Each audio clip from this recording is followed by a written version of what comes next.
bandwidth for some of the members in the rural areas. So I can just show my face in the beginning and then put the video off.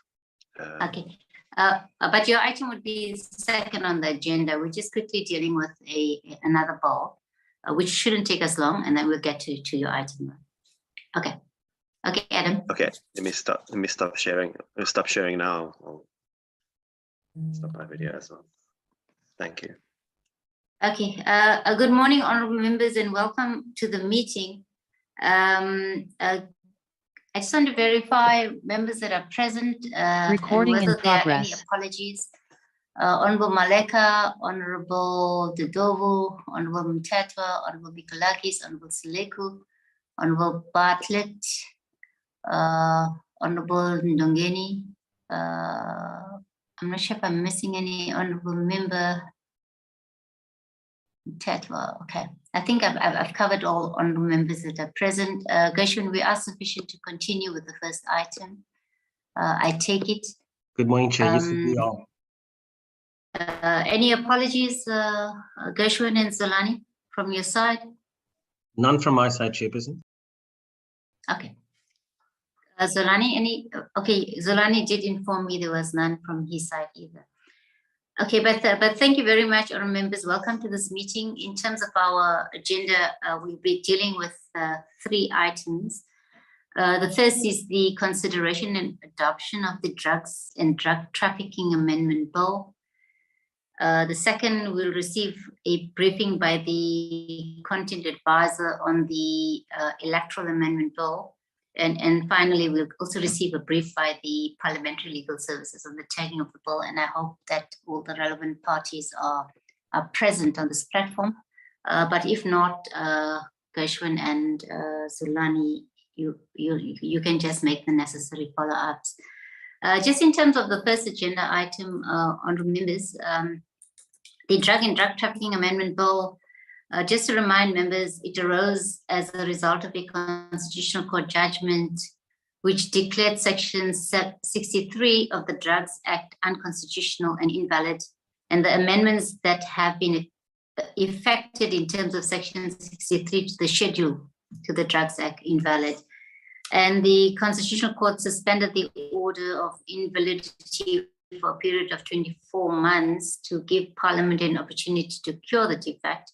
And the 24-month period, as members are aware, will lapse on the 17th of December 2022. Just in terms of process, we received a briefing on the bill on the 12th of October, where we also engaged the department on the content of the bill. We advertised the bill for public comment from the 18th of October 2022 to the 4th of November.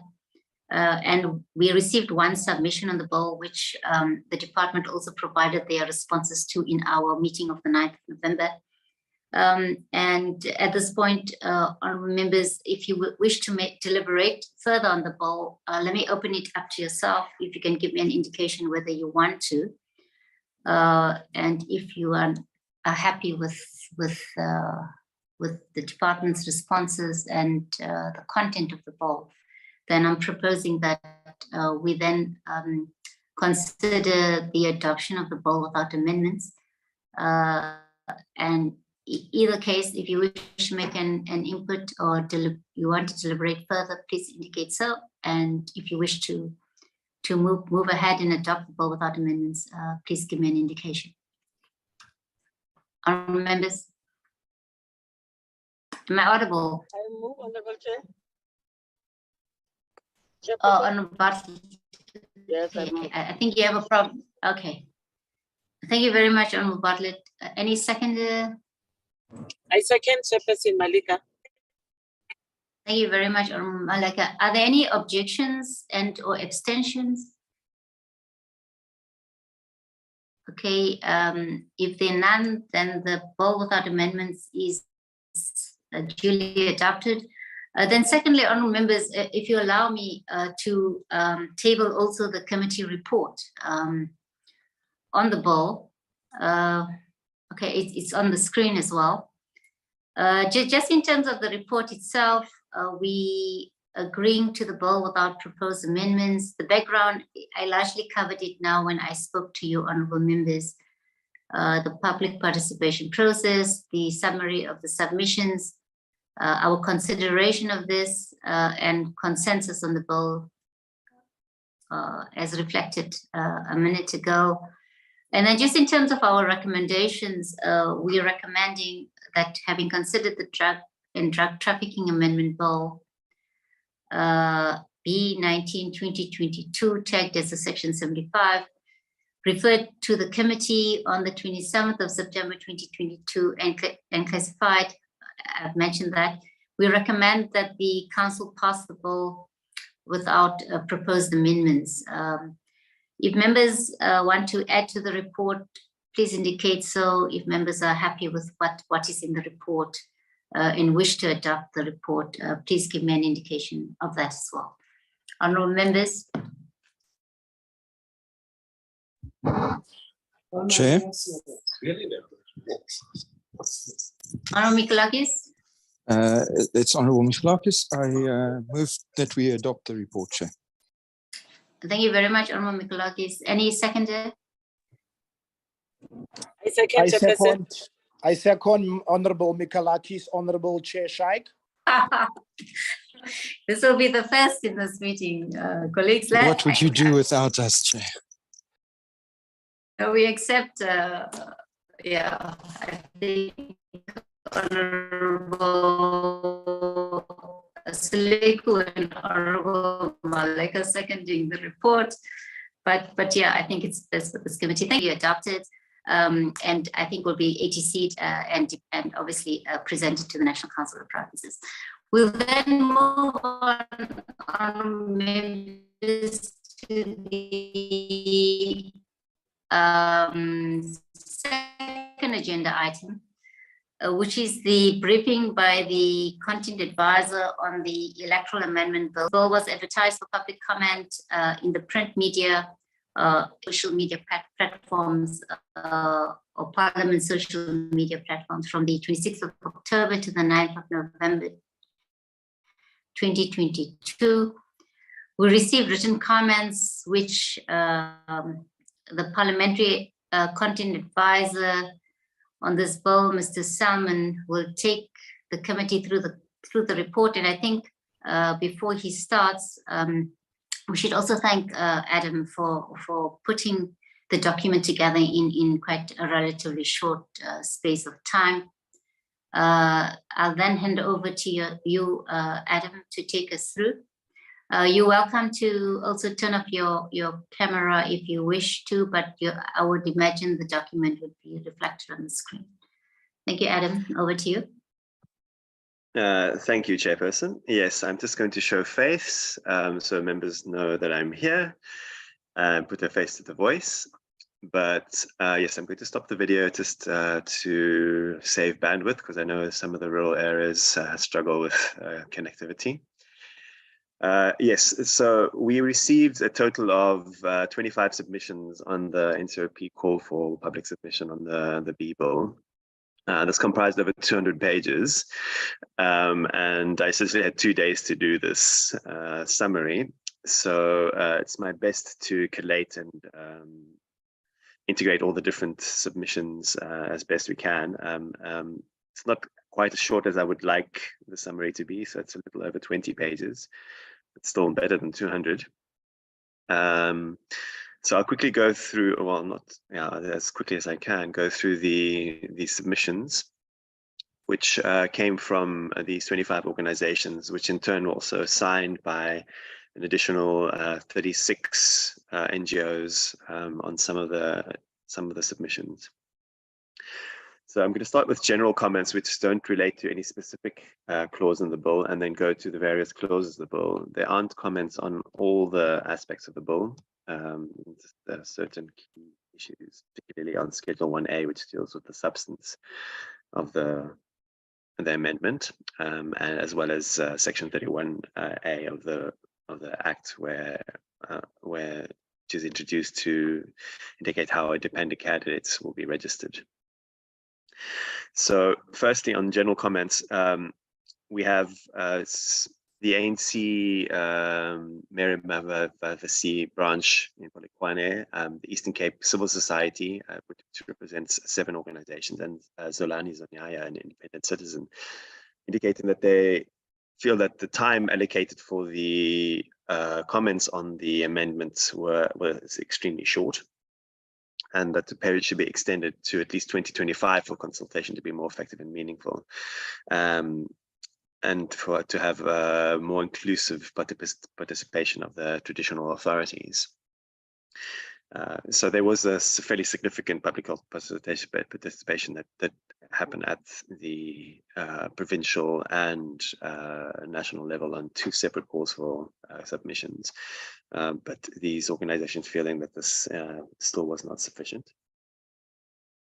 The Eastern Cape then Civil Society, which is a group of NGOs, indicate that one of the major shortcomings of the bill is that it doesn't have the right to recall public representatives when they no longer serve the interests of the public, and that the judgment mandated the Electoral Act to address the question of public representation. And the draft bill, if it doesn't include this recalling, is failing in this capacity. And they are calling for the NCOP to not adopt the draft bill and rather return it back to the NCOP and back to the NA, given that it's not constitutionally compliant. The constitutionality issue is raised by several submissions later. Or the Organization for Undoing Tax Abuse, OUTA, also indicated that they made several direct attempts to have further engagements other than the public participation and public submissions to the Portfolio Committee, and that these were not specifically allowed for, and they wished to have further additional personal engagement with the committee. Portia Ndlovu, who seems to be an academic, is proposing a completely different electoral system, including the facts of the electoral task and mentioning that there need to be fairness, accountability, inclusivity, but specifically drafting an electoral system where making reference to the National Planning Commission and the agendas of government. So using something along the lines of a referendum to have the public directly be involved in the National Development Plan agenda items as a referendum. So it's a completely different revision. So it's unlikely to be able to be done in the short space of time left, but that's one alternative general comment there. We then have Vali Musa, who is well known as one of the drafts of the Constitution, also led up the interministerial task team initiated by the Minister of Home Affairs to look into this electoral reform arising out of the Constitutional Court ruling. And his independent submission, in addition to that ministerial task team report, was given in a public speech recently, and he submitted it to Parliament for consideration. He also indicates the need for openness, accountability, and responsiveness, and that the system of proportional representation in Section 46 of the Constitution must ensure that every vote counts, and that there shouldn't be voter distortion, as is the case in the UK. The voting procedure and method should be understandable and not too complex, and that citizens must actually participate in elections, and that is higher voter turnout. There should be more than one legitimate political party, to have a sense of the multi-party system of democratic government. But political parties are important for this. And the parliamentary system, which elects a president, is entrenched in the Constitution for a good reason. The criticism of the bill is not that there should be a directly elected president or that there should no longer be a proportional representation or that political parties should be done away with, but rather that the system of including independent candidates needs to rectify the current political party system where there's been a perceived sense of lack of accountability, lack of responsiveness, collective defense of wrongdoers, wrongdoers being placed on party lists, and even after an election, and members of parliament caring and not caring about the public. This being the perception. Also indicates that the bill is too complex and that hardly anyone in the political leadership of the country seemed to understand it in his personal engagements. This last phrase was also supported by the organization called Defend Our Democracy, which was a collective submission of around 36 NGOs. The Africa School of Government, as well as My Vote Counts, of the view that the procedural process for the bill was not correctly followed, and that the bill was incorrectly tagged. The tagging is also raised in the following bullet point. And secondly, that the process of public participation was defective and not meaningful, given that there was a perceived perception that there wasn't sufficient public education on the bill in the public hearings, as well as the call for public submissions. This was also supported by Citizens Parliament and the New Nation Movement, who are the NGO that did the original court case, amongst others. They're indicating that the NCOP should provide evidence that it consulted and accepted submissions of citizens in the provinces, and that those submissions mandated to pass the bill on or pass a totally different bill. There were, in fact, submissions directly from the provincial ANC, for instance, amongst others. Further procedural delay by the PC on Home Affairs from June to October has placed undue stress on the NCOP and the president, and make it impossible that the bill will possibly be passed by the 10th of December, given that the president takes on average about 42 days to sign a bill into law in the last 5 years. And allowing time for his full consideration of the bill.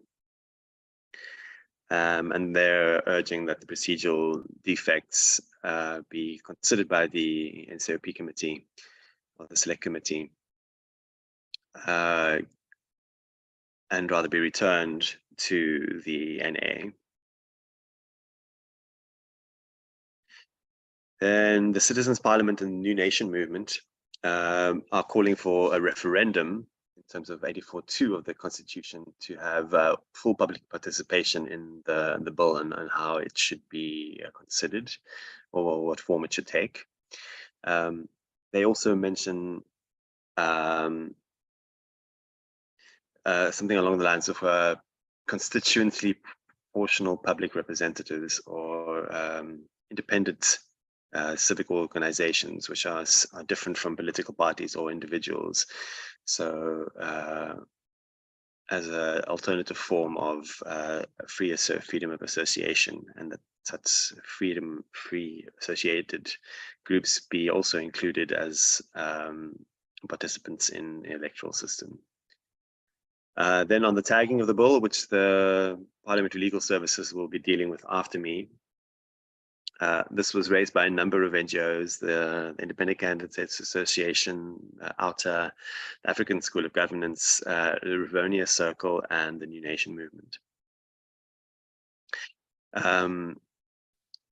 In that the bill classified as a Section 75 is unconstitutional, and it should be a 76 bill because the bill includes it seeks to include independent candidates in provincial elections, and that provincial elections are proclaimed by premiers, therefore squarely a provincial function, and that the bill will materially impact the composition of provincial legislatures. And we believe that the composition of the provincial delegations to the National Council of Provinces will also be affected.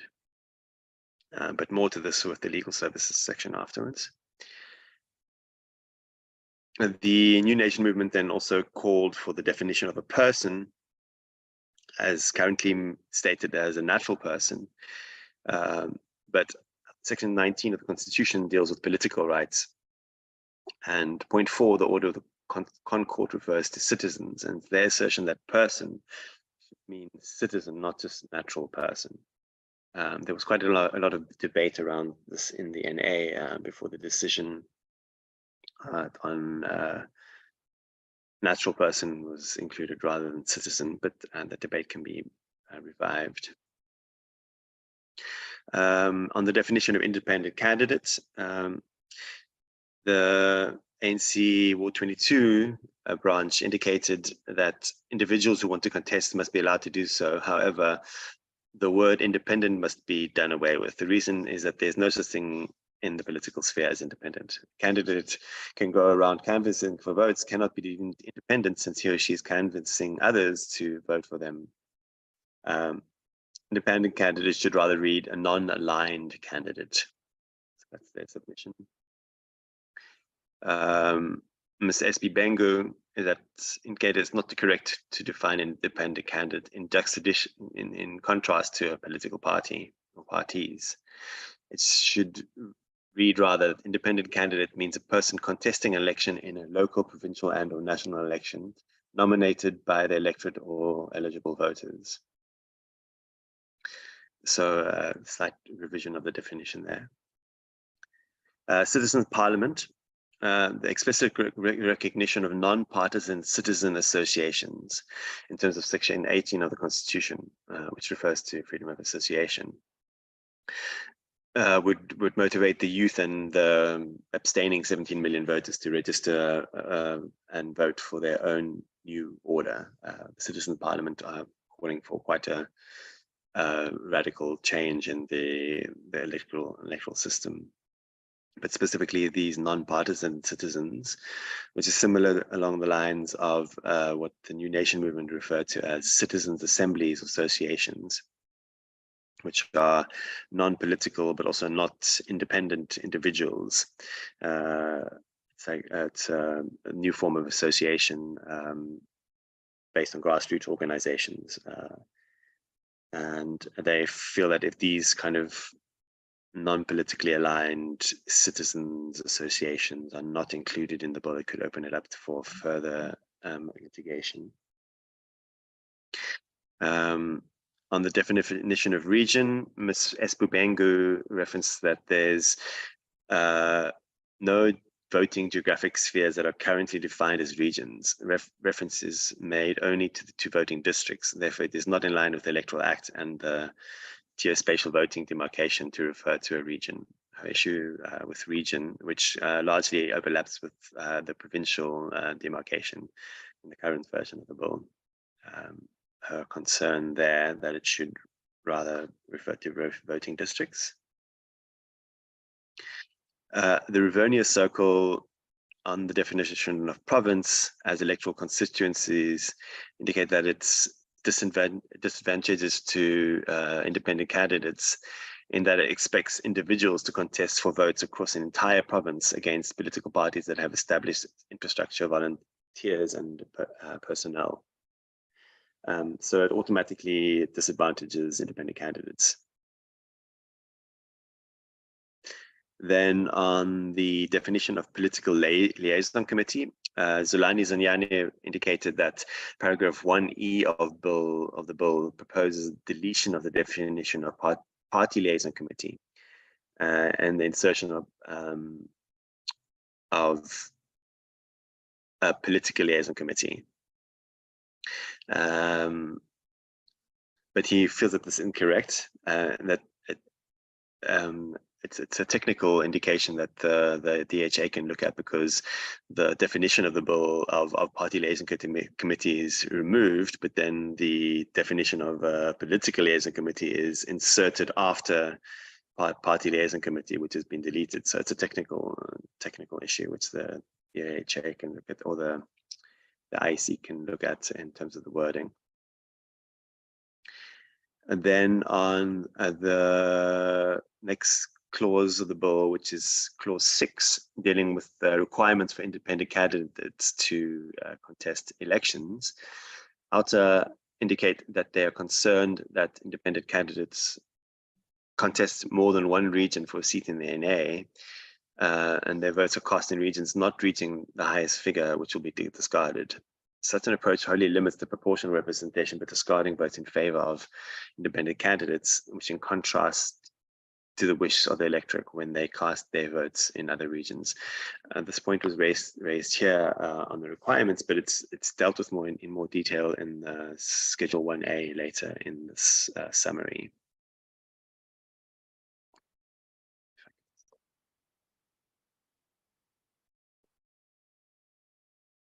Then a submission shared by the Independent Candidates Association, CASAC, which is the promotion of the South African Constitution, Defend Our Democracy Collective submission, which is that submission supported by about 36 NGOs. Also feel that the aggregation of independent candidate votes across regions is unconstitutional, as it prevents the independent them from meeting the requisite vote threshold in order to obtain a seat. If their votes were aggregated across regions, they could perhaps meet the minimum requirements for the seats, and that this in turn violates the principle of proportionality, as the total cast votes would not be reflected in the total seats allocated. It violates the right to equality. Political parties are awarded seats based on all votes, but not the independent candidates. That it arbitrarily discriminates against independent candidates compared to parties whose votes are ultimately aggregated as a result of the fact that they may compete for both regional and compensatory seats. And that this provision could arguably be interpreted as infringing upon Section 19.3 of the Constitution, in that it prevents independent candidates from standing for public office. And that the limitation of rights in terms of the Constitution differentiates between people or categories of people. If it differentiates between different categories of people, must bear a rational connection to a legitimate government purpose, which they feel isn't called for here. Therefore, the question is, what is the purpose behind preventing candidates from aggregating their votes, and why should not be allowed to test in more than one region for an NA, but also votes of one region meeting the threshold are taken into consideration? Then dealing with 31B, inserted into the Act, which is also clause 6, dealing with different requirements. The ANC branch there indicating that the requirements for independent candidates or party candidates should be a grade 12, because the legislatures deal with enormous figures in terms of budgets and other legislative matters. And the right to know campaign and outer feel that the fee that has to be paid could end up being equal or more than political parties in terms of the way that the definition is stated in terms of deposit, and where it says that independent candidates may pay less than a political party for registration fees, which means that it could be less, it could be the same, but could in fact be more. Also, the number of votes calculated to win a seat will likely be higher for independent candidates as opposed to candidates from political parties. So a higher fee, or it seems unfair. And the ANC branch again indicating that the deposit for registration should be the same as for political parties. and non-aligned candidates, since they're going to the same parliament or legislature, and the introduction of independent candidates and the division of the provinces into regions would introduce another unnecessary competition and opening a window for the escalation of violence in the country. So indicating essentially that deposits will prevent there being too many candidates. We recommended that the Citizens' Parliament indicate wishing to remove deposits completely, since this opens up the gateway of corruption from the private sector, and essentially creates a further obstacle for the inclusion of independent candidates. Then on 6.3a of the bill, or 31b included into the Act, this was supported by several different submissions related to the signature requirement for registration. This is Magna de Pries, Outer, Inclusive Society, Eastern Cape Civil Society, Independent Candidates Association, Helen Suzman Foundation, CASAC, One South Africa, and My Vote Counts.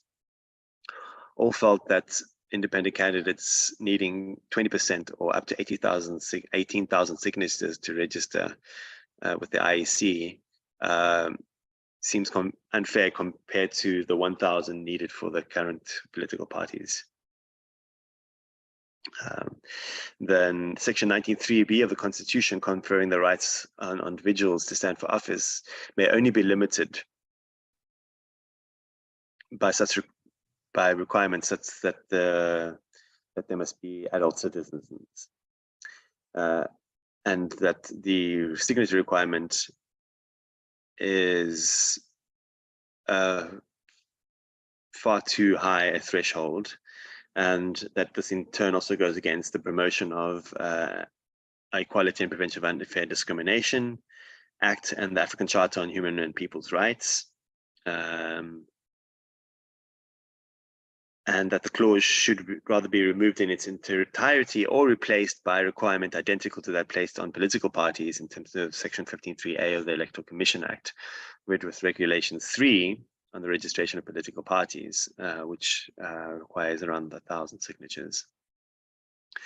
The ANC national level indicated that throughout the process on the bill, public participation and deliberations, the ANC have raised issues around the practicality and costs and confusion that could result in having hundreds of different independent candidates on a ballot paper, and having a very large ballot paper with like 50 parties and 350 independents would be confusing and very costly, and that the only way to prevent this is by requiring signatures as well as deposit.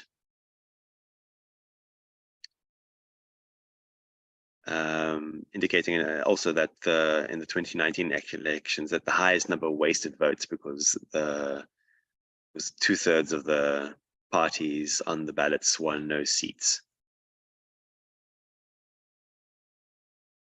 They, however, indicate that the established political parties have already demonstrated public support in the last 5 years, but that currently unrepresented parties haven't, and it would be unfair to require independent candidates to have signatures, but new unrepresented parties do not have signatures, and so they should also be required to have these number of signatures. Vali Musa indicates that the name of every independent candidate from everywhere in the Eastern Cape, for instance, in each political party, if represented under the bill, would likely result in a very large ballot paper.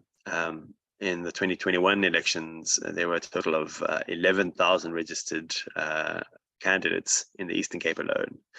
If even 10% of these run as independents in the national election, they could be over 1,000 independent candidates. Imagine the size of the ballot paper. But that said, it's even more onerous and irrational that the requirements only apply to independent candidates and not to candidates appearing on the list of a political party. So therefore the signatures requirement should be maintained, but for political parties and independent candidates. Mike Atkins, who's an independent analyst on electoral matters, who's been following the process on the bill very closely, indicates that the additional requirements that names and IDs must be submitted electronically to the IEC for verification makes the signature requirement even more burdensome. And in fact, on the committee meeting on 9 November of the Select Committee, the IEC indicate they've assumed the quota to refer to the number of votes required per seat in the National Assembly, which is around 44,000. And therefore required 8,800 signatures. However, regional elections for the National Assembly, the applicable quota in terms of the previous elections would range from 68 to 92,000, and therefore the required signatures would be something around 18,000 signatures, being generally twice as high as those envisioned by the IEC.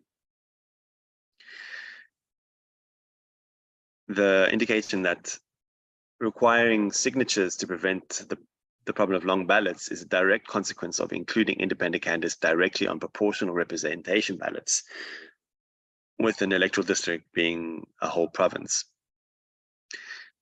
But if a constituency system of a single member or conventional multi-member system was employed, there would be substantially fewer names on ballot papers, and the problem would not arise. This is at say a district level rather than a provincial level region. And that the motive to reduce ballot paper size should not be used as a justifiable argument to violate the very important original intent of the Constitutional Court judgment to include independent candidates. Indicates that 50 signatures are required to contest a ward in the local government elections. And although awards substantially differ, the average number of registered voters per ward is around 6,000. For the National Assembly, the average number of registered votes is about 65,000. So 600 signatures would thus be a more reasonable comparative figure. But if this was increased to 1,000, there would be little objection. CASAC indicate that it's not clear whether an independent candidate will have to fulfill the signature requirement in every region they are contesting, if they can contest in, of course, multiple regions.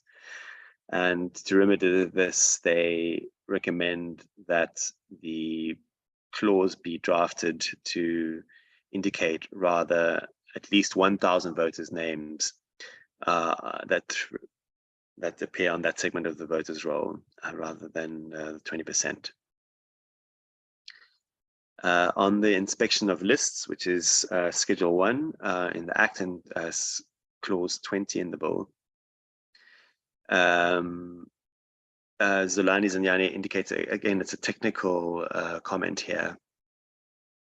The final list of candidates are in a draft form, whereas political parties are in final form. And it seems that there's confusion there as to why independent candidates should have draft lists and parties only have final lists. So yeah, that technical comment there. On section or clause 20, sub item 10. Okay, I haven't indicated here, but this is also from Zolani Zanyani. He indicates that the Electoral Court must consider and decide an appeal brought under in terms of section 34 and 31E4, and notify parties of the appeal, and that the term parties is largely used to refer to political parties, and should rather be expanded to notify parties or independent candidates involved in the appeal. So there might be a slight omission there from in the drafting of the bill. Then the large substance, we're moving now into the Schedule 1A, which is the significant substance of the contributions and submissions and the content of the bill. So members will recall that this is dealing with Schedule 1A, which is Section 57 of the Act and Clause 21 of the bill. On sub-item 1 of that Clause 21 there, Ms. Bangu is indicating that there's a contradiction and that MPs are national representatives, and then why is there reference to regional seats when throughout the bill, when the public representatives are by constitution regarded as national and not regional representatives. So there's an inquiry into the technicality there. This is something that I felt maybe IEC can comment on.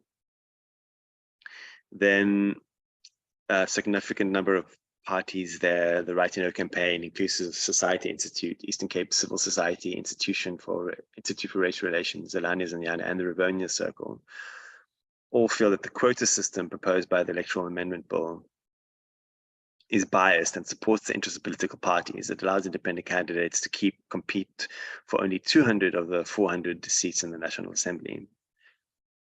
And if this was adopted, will allow political parties to not only compete for the same 200 seats, but would additionally allow them to compete for 200 seats in the compensatory lists. And that the IEC would be required to determine the number of seats available for allocation in each province, largely based on the percentage of population living in that particular province. And because the seats are allocated 200 at a time, the votes for political parties are in effect counted twice, while the votes for independent candidates are only counted once. This in turn brings to question the constitutionality of the bill in terms of equality. Then Mike Atkins, the Institute for Race Relations and the Inclusive Society Institute indicate that the high vote threshold, because only 200 seats are available to the 9 regions of the National Assembly, the quota seats contested by independent candidates is substantially higher than the effective quota for political parties. Using the Droop quota calculation in each of the regions reduces this slightly below double the number of votes per seat required by parties.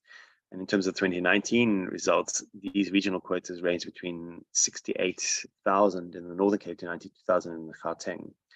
Although there's a possibility that independent candidates may gain a seat with fewer votes than a quota in each of the regional elections, it is improbable that more than one such candidate may do so in any one region. Elections for the National Assembly can be rendered constitutionally compliant, in their opinion, by making the following changes. 1, that the proportional representation seat allocation, 400 seats, less than the number 1 by independent candidates in regional elections, should be carried out solely on the basis of proportional representation ballots, with the regional ballots excluded. This means that disproportionality of the regional ballots does not get incorporated into the overall proportional representation calculations. The fact that combining of the ballots is currently carried out for the local government elections does not imply that this would work at the national level. And secondly, that the number of seats allocated to the regional elections should be increased from 200.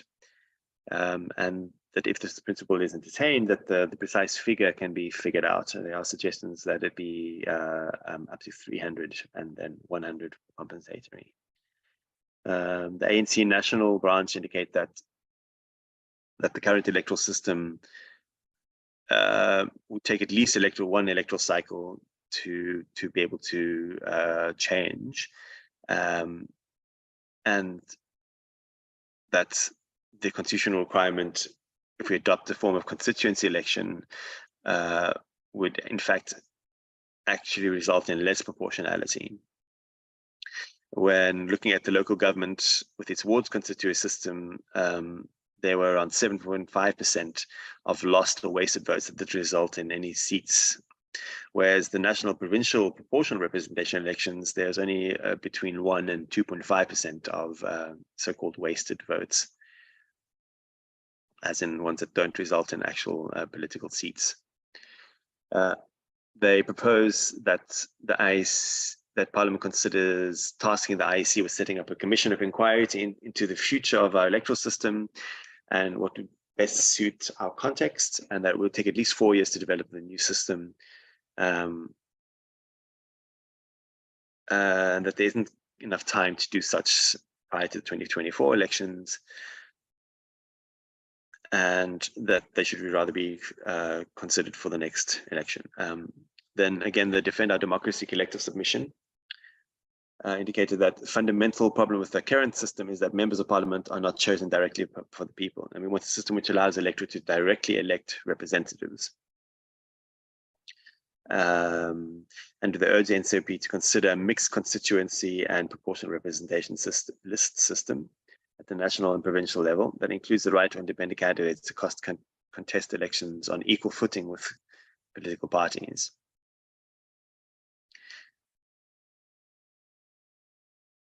If we go ahead with the current process, that will be challenged in court and could put enormous pressure on the IEC to amend the electoral system by 2024.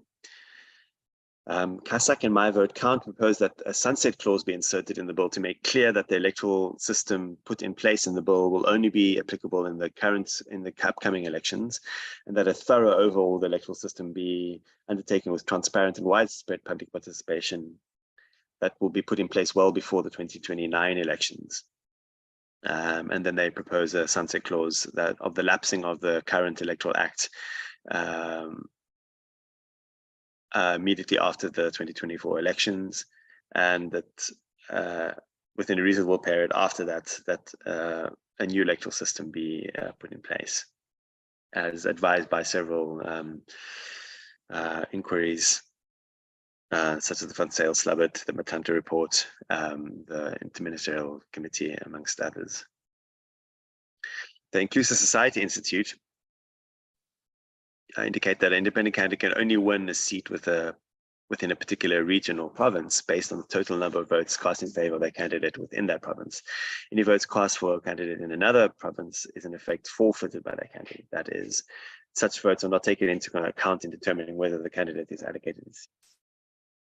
In contrast, when the total number of seats allocated to political parties is calculated, the aggregate of all the votes for that party across the regions is used to determine the total number of allocated seats in the form of a combined regional and compensatory seats. Political parties thus benefit from votes cast across regions, whereas independent candidates don't.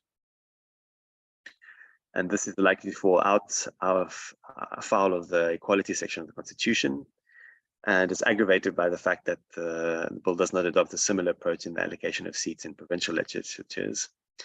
For those seats, the different types of candidates are treated in the same as in the allocation calculation. This raises serious doubts as to the justifiability of the differentiation allocating seats in the National Assembly. And they recommend that the division of National Assembly seats into regional and compensatory seats be removed, and that allocation of all seats be done on an equal basis between independent candidates and political parties. The problem may be addressed by restricting the participation of independent candidates to one region, as is the case for party-nominated candidates, or allowing independent candidates to aggregate votes across regions in the allocation of seats. In the legislation before the NA, parties and independent candidates are not treated equally. This is because independent candidates are contrasted against political parties and not candidates on political party lists. To achieve an outcome which is proportional in general under the post system is thus not possible. Esbengu indicates that questions where the powers in clause 21.4 to determine a fixed number of seats reserved for each region for every election of the nation, the NA, is given to the Electoral Commission in terms of the electoral law. So what empowers the IEC to decide the number of seats reserved for each region. It's based on a formula in the regulations, but she's questioning that. The ANC branch indicates that the country should not be divided into constituencies solely for the accommodation of individuals who want to conform to the legally established standards, and that the constitutional rights to stand for elections must be allowed to stand, and the method that is applicable for the allocation of seats for parties should be applicable to them too. One of the reasons why those who canvass to the courts for individuals to stand for parliamentary candidates is to be more accountable, and that accountability cannot be exercised or achieved by individualism alone. Having been elected by a certain group of persons coming from a particular enclave or representing a particular region cannot achieve accountability. The issue of the remaining votes for non-aligned candidates does not have any effect, because even in the determination of political party seats, some votes do fall off. So their argument against the problems with discarding of votes where independent candidates get only one seat despite having votes for several. And then a number of different political or organizations supporting the following submission. These are the Independent Candidate Association, Inclusive Society Institute, Eastern Cape Civil Society, New Nation Movement, Institute of Race Relations, Helen Suzman Foundation, Rivonia Circle, Citizens Parliament, Council for the Advancement of South African Constitution, CASAC, and Defend Our Democracy, on behalf of 36 civil society organizations.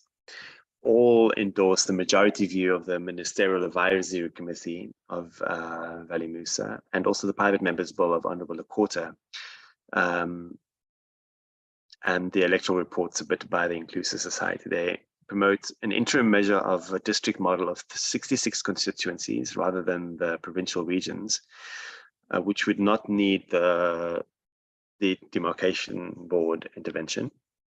They will also support a full ballot system to make the bill constitutionally compliant. More importantly, they believe that support in the National Assembly, there must be 300 members of parliament to be nominated from constituencies and 100 proportional representation seats from compensatory votes. The submissions are, however, aware that the IEC has some anxiety on whether they'll have enough time to properly prepare for the 2024 and 2024 elections, and that the constituency-based election requiring the establishment of the demarcation board would not allow for sufficient time to prepare. However, it may be possible as a transitional arrangement to introduce a multi-member constituency system that is based on the already demarcated district and metropolitan boundaries already in place. In such an instance, there will be sufficient time for the IEC to prepare for the next election. At the very least, should the affirmation proposal not be feasible, a legally binding commitment to broaden the electoral reform in time for the 2029 elections need to be made. This is similar to the sunset clause mentioned earlier. The president has, in effect, in his response to the Zondo Commission, alluded to the need for this electoral reform, and thus it simply requires a codification thereof in the bill. Helen Suzman Foundation, I feel that the current electoral system, which provides for members of parliament to be appointed via party lists, has led to an increase in the distance between voters and the national legislature, but also increased the hazards of limited centralized control by parties, are then able to decide on the identities of their representatives, and that the recent state capture experience underlines the dangers of remote or non-existent relationship between the electorate and the members of parliament, and that there's this increased the perceived lack of accountability. The Rivonia Circle feel that local government elections have demonstrated that carefully considered electoral system that balances constituencies and proportionality can lead to an explosion of representation for smaller political parties and organizations or movements. the above is demonstrated in the city of eThekwini, where there are 19 organizations occupying the 23 seats in a council of 222 seats. Electoral constituencies would ensure that all geographic spaces of the country have representation in our legislature, and there are currently no guarantees that at a national level all our local municipalities have someone who hails from them.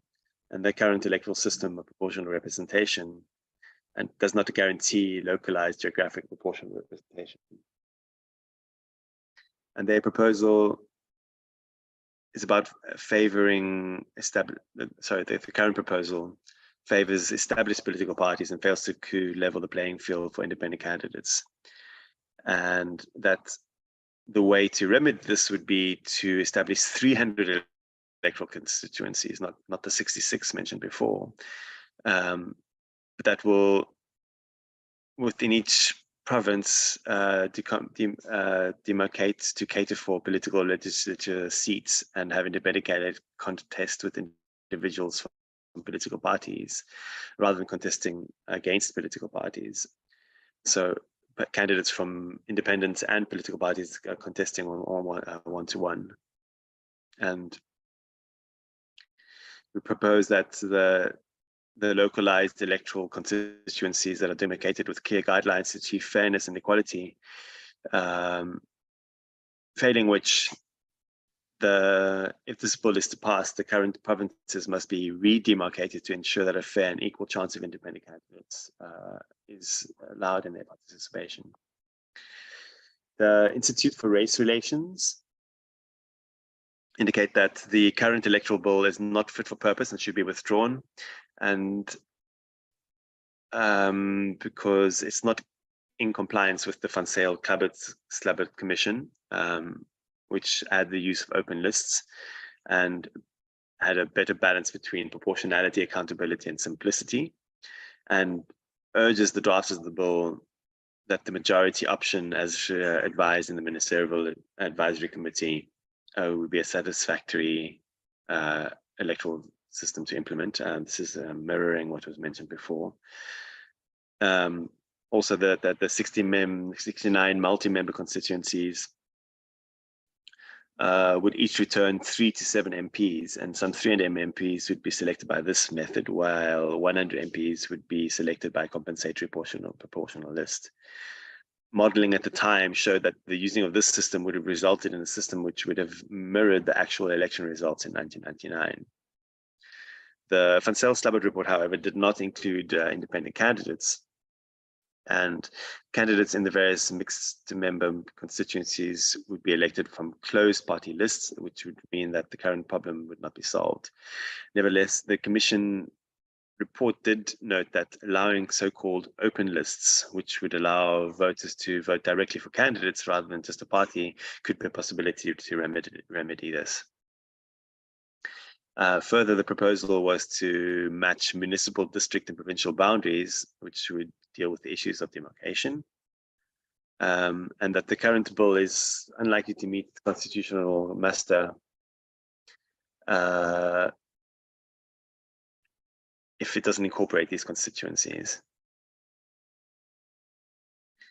Another possible system could be a single transferable vote, which although very complex, retains the link between the constituency and its representatives in the legislature. In this system, the multi-member constituencies are ranked by voters, resulting in an outcome which is proportional. It is used in a number of countries, such as Australia, Malta, Scotland, and Ireland.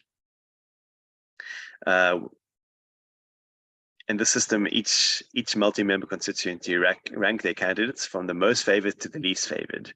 Voters rank as many or as few candidates that they like, and they can simply put a 1 next to the name of only a single favored candidate, or rank all candidates from their favorite to least favored. To get elected, each candidate must meet a quota, and the quota is determined by the number of positions available for representatives in the constituency. And any candidate that has been ranked number 1 more times than the quota is elected. However, instead of being lost, any votes for a candidate falling short of the quota are transferred to the voter's next favorite candidate. the Institute for Race Relations indicate that if the bill is passed in its current form, and there could be a constitutional court challenge, which could result in 3 scenarios where the amendments to the Act could be ruled as unconstitutional, and the 24 elections could be held in terms of the existing system as expressed in the current Electoral Act, and this would clearly exclude the independent candidates. Secondly, parts of the current amendment could be ruled unconstitutional and struck down. This would result in the 24 elections being carried out partly in terms of the existing system and partly in terms of the new system. And thirdly, there could be a write-in or a few targeted changes to allow at least partial involvement of independent candidates with some improvements. The IRR recommend approaching the Constitutional Court for a further extension of the order of unconstitutionality on the current electoral bill until the next national and provincial elections. But this is far from ideal, but the only plausible path. And this would provide the IEC with enough time to ensure that all electoral systems are in place before the 2024 elections, whilst also ensuring that there's enough time to develop a new electoral system ahead of the 2029 elections. The Rivonia Circle indicate that the bill is sustaining the closed party lists and that people are checking out of the current electoral system because it favors political parties more than it favors voters. Parliament is not particularly representative because people don't decide who represent them, and that they propose that the Select Committee must consider a localized electoral system that returns power to the people.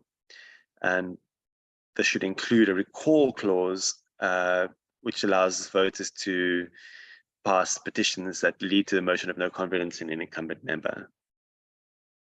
ALTA submit that the amendment is merely to accommodate independent candidates and not to the extent that it renders it possible for such candidates to hold office, as they are empowered by Section 19(3)(b). Further, the amendment interferes with the constitutional requirement relating to general proportionality, in that independent candidates are expected to jump over mathematical quota calculations only to retain a single seat, even if they were to receive the majority portion of the total votes by the electorate.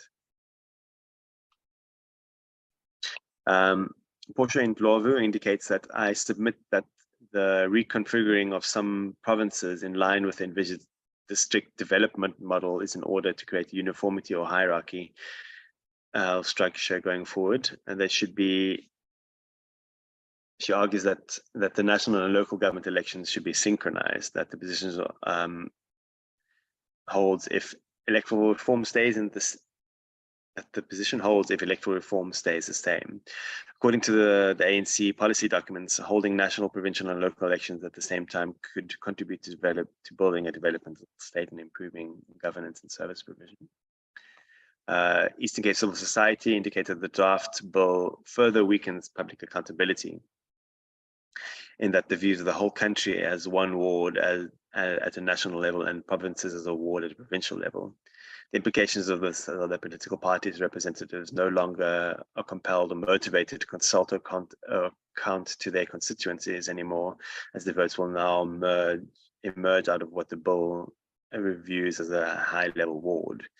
The role of and importance of sending constituencies has been minimized in the current bill, in her opinion. Mike Atkins indicates that regional ballots should not be combined with PR ballots. The results of any constituency election inevitably contains some bias that deviates from proportionality. This is the reason for having separate proportional representation ballots to determine the overall proportionality of the legislature or municipal or in local government elections. By including the regional ballot with the PR ballot in the proportional representation calculations in the National Assembly seat allocation, some of that disproportionality is preserved, which partially contradicts the purpose of having a second ballot. From the perspective of voters, those choosing to vote for a political party in the regional ballot get 2 ballots to affect the overall composition of the National Assembly, whereas those voting for independent candidates only get 1 ballot, with a potential partial impact on the second ballot of the independent candidates they vote for if elected. If proportional representation ballots alone determine the overall allocation of National Assembly seats, then every vote that on that ballot would have the same effect, aside from very minor variations in our current electoral system, regardless of how the voter chose to vote in the regional elections. The combining of the two ballots also serves as a disincentive for supporters of the parties to vote for independent candidates in the regional election, even where they support a particular independent candidate, as it punishes the party that they support by withholding a vote. Then on the allocation of regional seats, which is clause 2021, sub item 5, F, G, and K, I also indicate that an approach which wholly limits proportional representation by the discarding of votes in favor of independent candidates, which is in contrast to their wish to the electorate when they cast their votes in other regions. In addition, once a seat is forfeited and the recalculation takes place, based on the proposed recalculation method, the seat is awarded to an eligible candidate or party with the next highest votes that contested the previous election. This means that the seat may go to a political party, not with certainty to another independent candidate. This goes against the wishes of the voters who specifically want independent candidates. Being free of the shackles of association to a political party makes independent candidates directly answerable to their constituencies and not to a political party. The amendment, as it currently stands, negates the possibility of maximum participation of independents in line with the votes that they receive. Mike Atkins, the Rivonia Circle, and My Vote Counts indicate that because independent candidates can only gain a single seat in an election, any excess votes are discarded. This is different from the excess votes for parties. The discarding of votes automatically means that parties gain a higher seat share than their vote share. In particular, the largest party in any election has a possibility of gaining multiple seats in excess of their share of votes. This is not true of the current electoral system, where no party has more than a single seat differential from their vote share as a firm limit. This is a primary feature of the current bill. It creates a distortion of proportionality that exists throughout all seat allocations. If the disproportionality is generalized, then it cannot be argued that the requirements in section 46 and 105 of the Constitution have been met. This flawed recalculation method means that disproportionality is built into the system and favors the largest parties or parties in any given situation. This would violate rights to fair elections and would invalidate any arguments that a small amount of disproportionality is acceptable.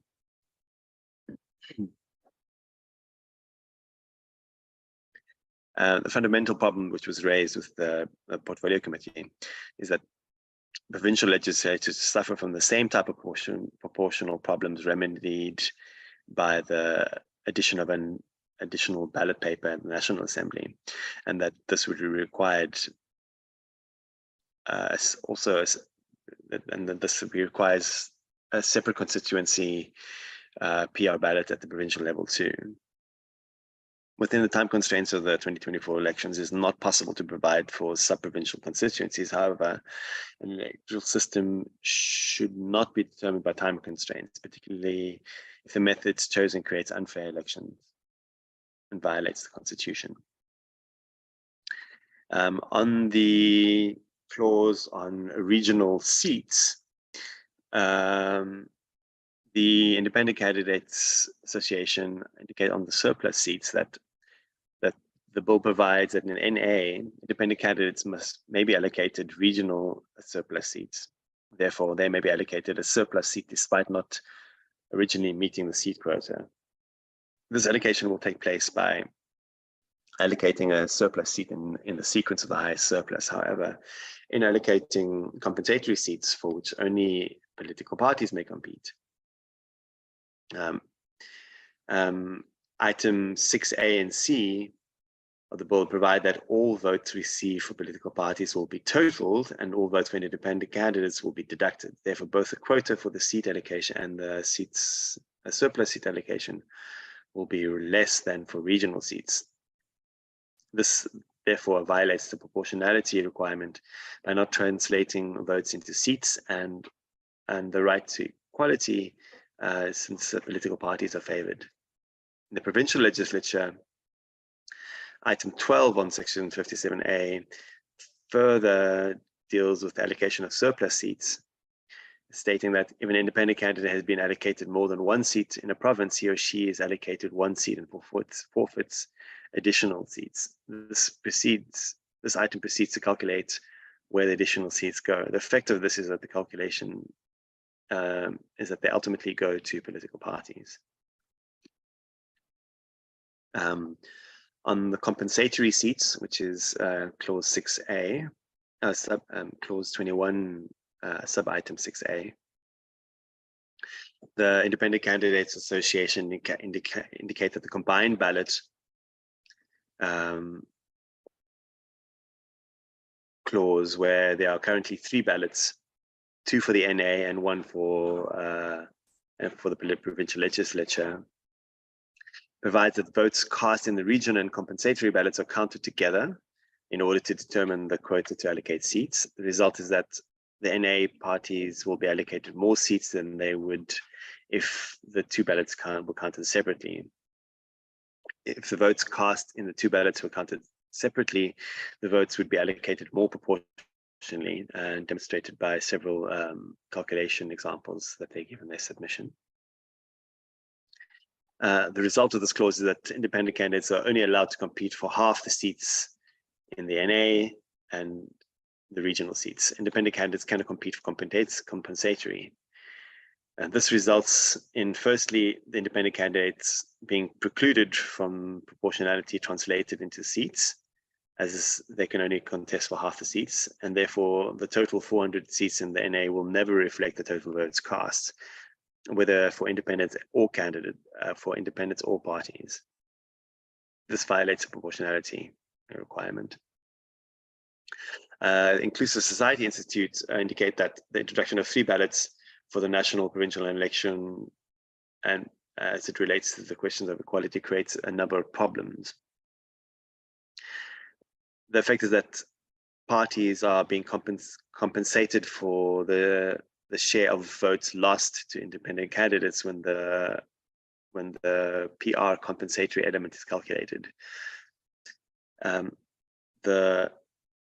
Their legal opinion is that this undermines the constitutional requirement for equality in treatment between independent candidates and political parties. Secondly, the issue with the 3 ballots is that one can speculate about the problems of voters. A voter voting for an independent candidate at the regional ballots and the DA for compensatory ballots is one thing, but another voter may vote for ANC in the regional ballot and EFF on the compensatory, and this could be very confusing for many voters and IEC staff, and this could compromise the achievement of overall proportionality.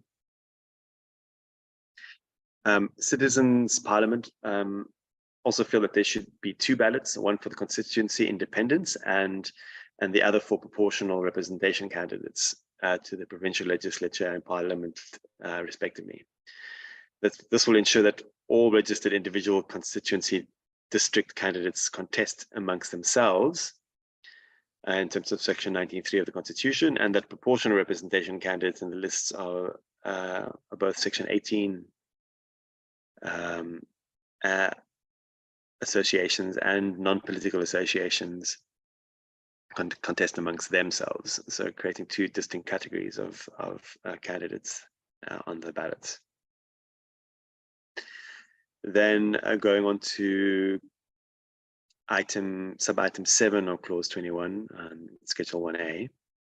AfriForum feel that the wasted votes under the current 2-round calculation system, where the excess votes of what is required to gain a seat for an independent candidate are discounted in the second rounds of calculation. And that this is a violation of the equality vote principle. And this was also supported by Michael Dupree's. To indicate that discarding surplus votes impedes the notion that every vote counts, and is direct contradiction of the proportionality of vote shares. Yes, Valley Musa and the Rivonia Circle indicate that the principle of one person, one vote of equal value is also discarded by this calculation, and that a voter can have a choice to either vote for an independent candidate or for a party list. If the voter puts an X next to the name of an independent candidate, they get to influence the filling of one seat in Parliament. But if they put their name on the party list, they get to influence the filling of up to 80 seats. Mike Atkins indicates that sub-items 7 and 14 have parties forfeiting seats and a recalculation being carried out to allocate those seats to others. The underlying premise of this recalculation is faulty. The calculation has never been invoked, and so the Electoral Commission has never discovered the errors in it. The recalculation relies on removing votes and potentially some seats from the totals and recalculating the quota and the seat allocations. The problem with this is that the quota is almost always reduced for the recalculation, and this results in two very clear problems. The system contains a numerical bias that disproportionately favors larger parties. And secondly, the direct numerical consequence of this is that in some cases, it's possible for the calculation to move a seat from a smaller party to a larger party. We're approaching the end now. I know it's been long. Bear with me. Alta indicates that the disparity in relative voting power of voters, that independent candidates are limited to one seat in terms of the influence of their power of one seat against political parties who have many seats, despite receiving sufficient votes to reflect an increase in influence and voting power. Stated otherwise, voters who elect a given independent candidate do not have representative influence, which reflects the number of votes which an independent candidate receives. This means that parties will always have an edge over independent candidates. And this is against the issue of proportionality. And as indicated by Matt Atkins above, the system also in effect that it's far easier for largest parties to be allocated extra seats. And this is also supported by AfriForum. And it remains political parties that benefit from the quota to the detriment of independent candidates. Recalculations excluding votes for independent candidates is likely to strongly favor the bigger parties. The votes which were previously disregarded now form part of the overall formula calculation, but it still does not assist or benefit independent candidates who receive a surplus of votes. These votes are now, to some extent, used within the quota, but still do not express the will of the voter. Item 7 of the bill is quite clear that independent candidates who receive more than the quota of a single seat, to the extent that 2 seats or more would be granted to a party in such a situation, forfeits any additional seats. The effect of this recalculation of provisional seats, a system again comes into play where the excess votes are discarded. AfriForum indicated they recognize the new system may mitigate the impact of wasted votes only if at a technical level whereby the vote as part of a formula and system still has an influence on how seats are allocated as opposed to being discarded. That the amendments do not reflect the fundamental problem, which is that the proposed reforms maintain the basis of our system while attempting to force through a gap for independent candidates, as opposed to reforming the system to radically engender an approach which caters for independent candidates effectively. It's like a bare minimum approach to solving the problem with no holistic regard for the long-term effects of the practical realities. And that there's also no jurisdiction in the world where individuals are treated as parties in proportional calculations, except for the narrow circumstances of like multi-member constituencies. of between 3 and 7 members. This is also supported by the Eastern Cape Civil Society, Defend Our Democracy, and Valley Musa. When an independent candidate forfeits a seat in the provincial legislature in favor of a seat in the National Assembly, the former is reallocated as described in the bill. It may benefit parties with larger electoral support. The DHA and the AIC also recognize that the proportional system poses a risk to the proposed system poses the risk to the principal proportionality, in that it disregards risk based merely on a wish that the scenario of 1 or 2 extremely popular independent candidates does not materialize. Is also not offered evidence why a scenario like this is unlikely to occur. This is also supported by Mike Atkins. The AFRIFORM then continue that a significant section of society takes issue with the barriers to the entry of independent candidates, and that these concerns, as aired in the media, raise the possibility of litigation. If the challenge in the courts by civil society on an urgent basis is heard by mid-2023, the challenge is unsuccessful, the bill will be struck down for creating an electoral system which does not maintain proportionality, fairness, and simplicity. The bill is then sent back to Parliament for amendment and reconstruction with less than a year to the next general election, and this could be disastrous for the country. Alternatively, if civil society is unsuccessful and the general election proceeds in accordance with the new system, despite the grievances, if that general election, a candidate receives a sufficient votes to be allocated 4 or more seats, for instance, but only receives 1, the rest of the votes being used to determine the seat quota, this makes it possible that an unprecedented scenario where the election as a whole is challenged for not being free and fair. And the aggrieved independent candidate will not have representation and influence proportionate to the amount of votes received. Should the challenge be brought, the legislature and executive may well be totally paralyzed until the dispute is resolved. The 2024 general election cannot be a proving ground for experiment in novel electoral systems. The system needs to be applied in that election must be constitutionally permissible and carry the support of all parties.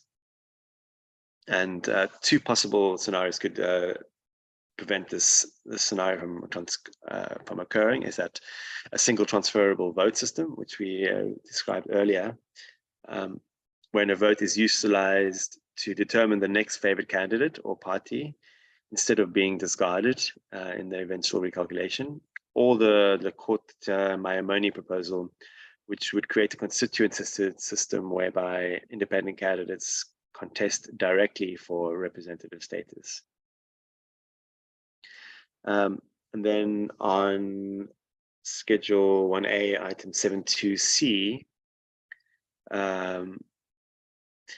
a proportional representation system, according to the independent candidate system, may be defined as an electoral system that allocates legislative seats to each political party in proportion to its popular voting strength. Majority systems aim at assisting a party or alliance of parties in forming a majority in the legislature, whereas proportional representation systems aim to bring about as close as possible a reflection of the social forces in the legislature. Majority systems require numerical values.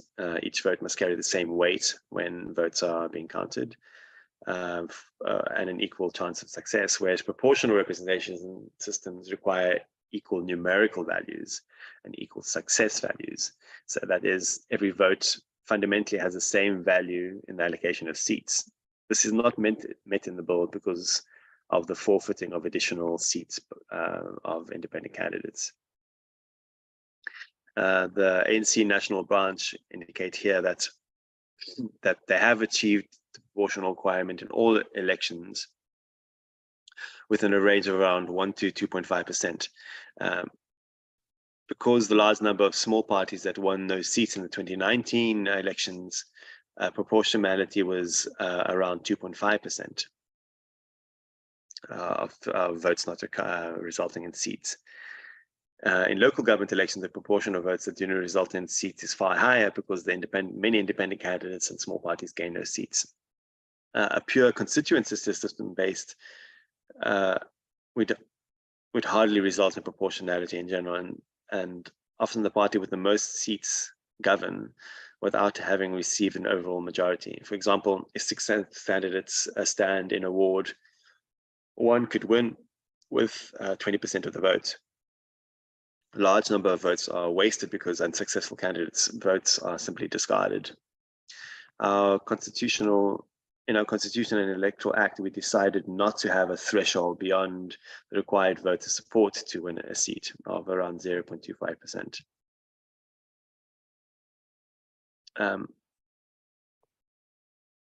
We had chosen a threshold had we chosen a threshold of 7%, for example, only 3 or 4 parties would have been represented in any of our parliaments in 1994. In local government, with a mixed system, it has been more difficult to form stable government and to achieve proportionality.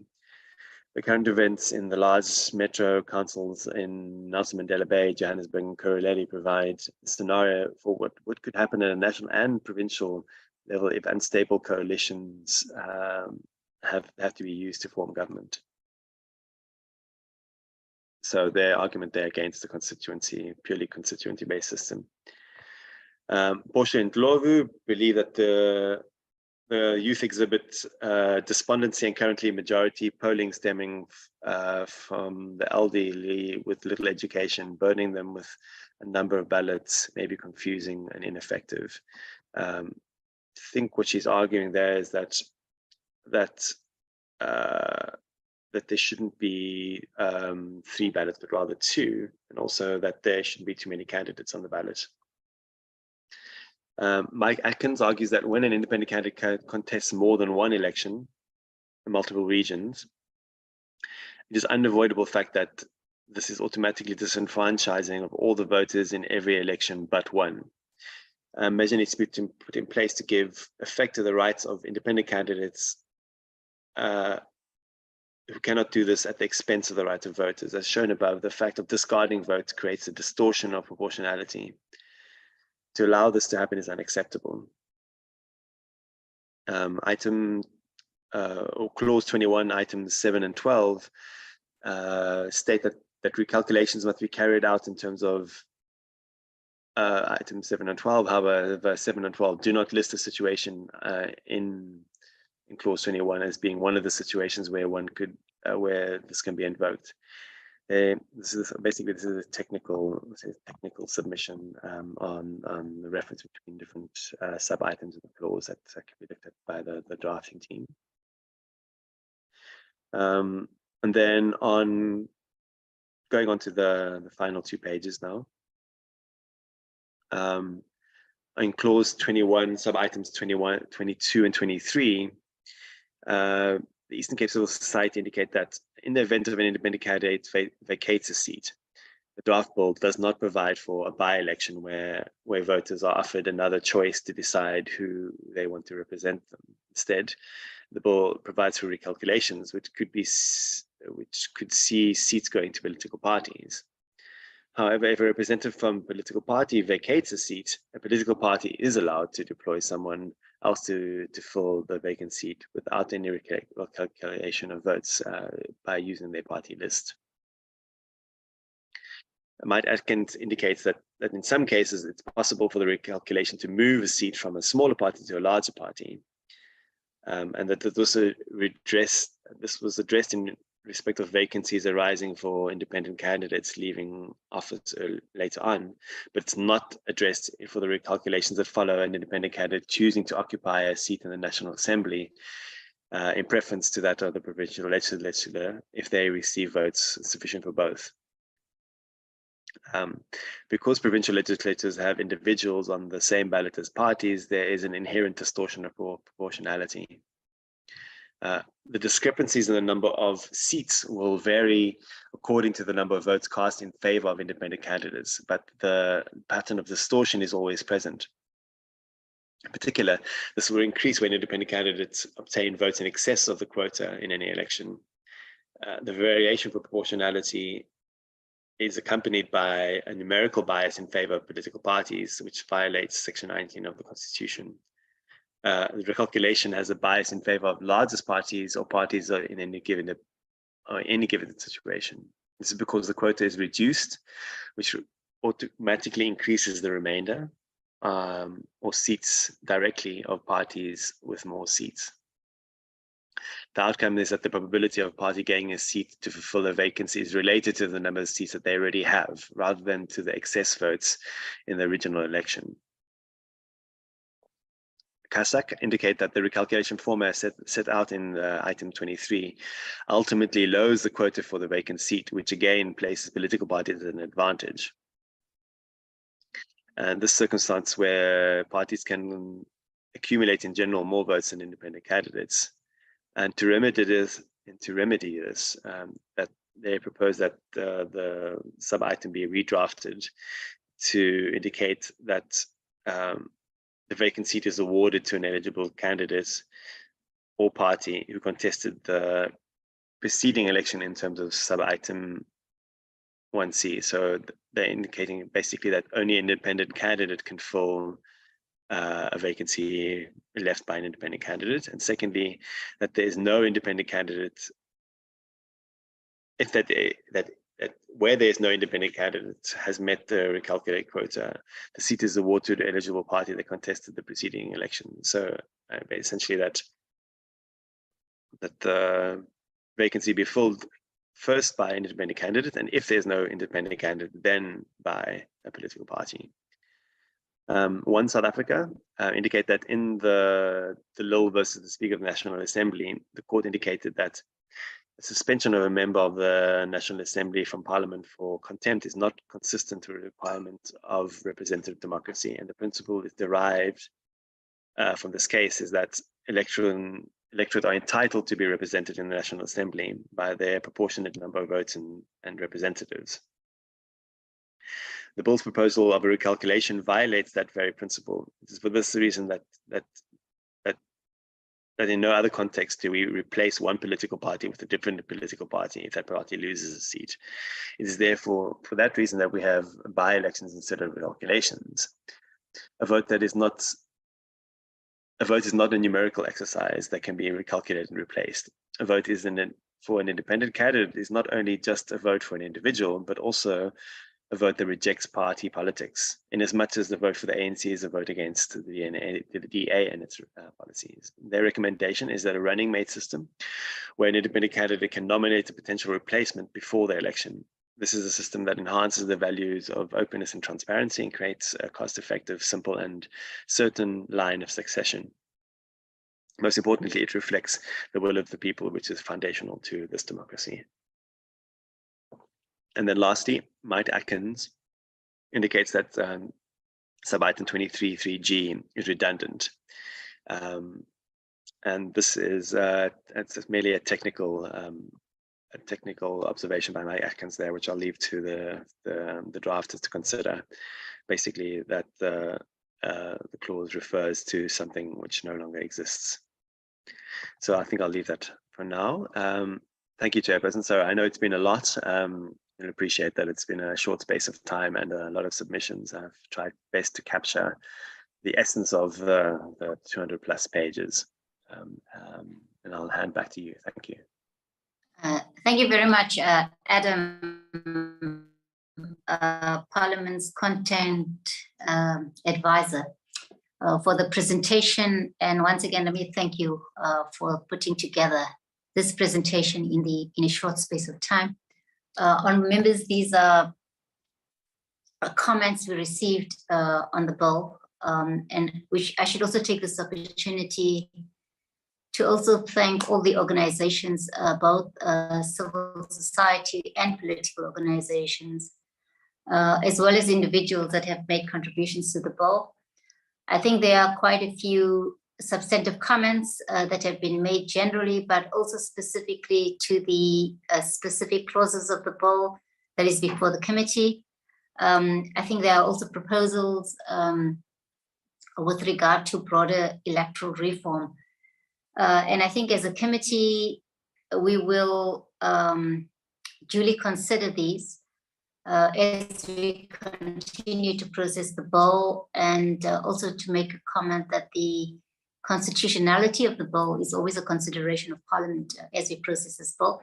Once again, thank you very much to all that have made comments on the bill. Our members, this report is for noting. As I said, it is an indication of the submissions that were received. We will, as a committee, meet with the Department of Home Affairs on Monday, the 14th of November, where we will receive responses by the department to the public comments. And I think the document was, this document that Adam presented was sent to members, but we will provide the final document. Adam had made one amendment as he made a presentation.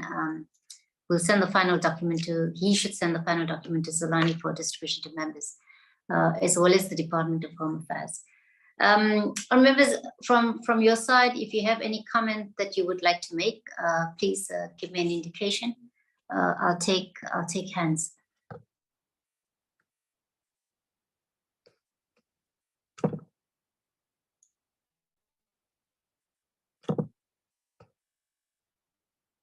Okay, I see Honorable.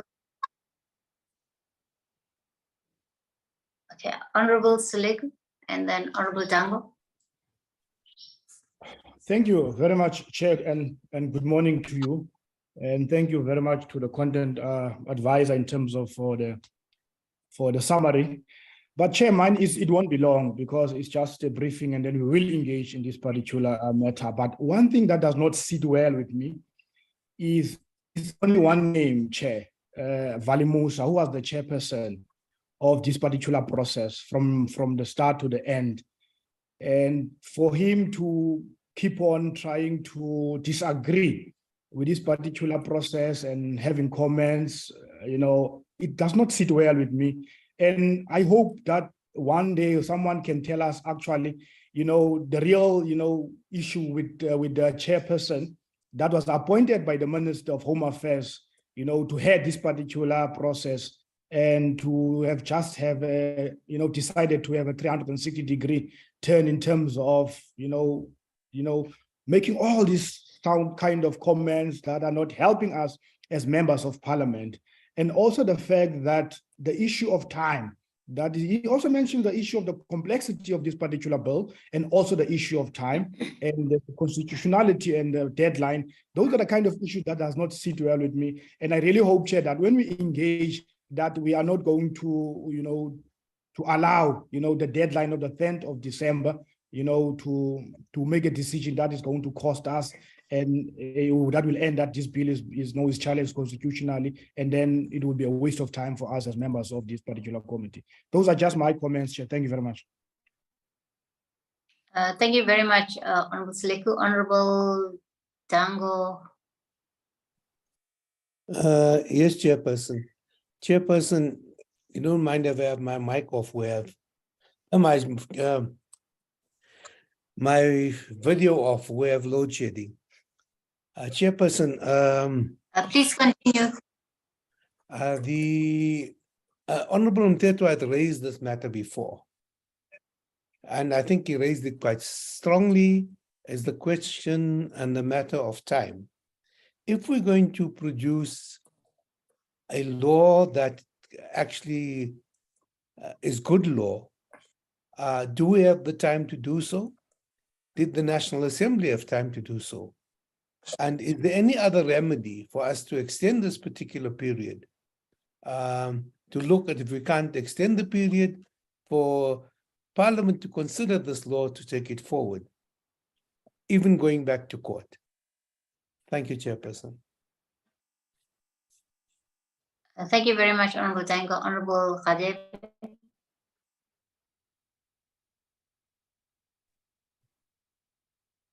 Thank you so much, Honorable Chairperson, and thank you to the Parliament's content advisor. Just a quick one, Chairperson, to double check the issue of the distribution of the document that the content advisor was talking to. whether when you made reference to its availability to members, whether you were speaking to specifically to the one that he was talking to, or the one that we have that's been distributed, that is at our disposal. And thank you.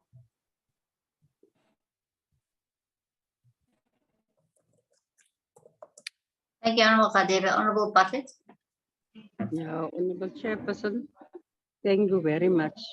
We just want to note and comment and say thank you very much for the inputs made on these two bills, the Traffic Amendment Bill and for the Electoral Amendment Bill.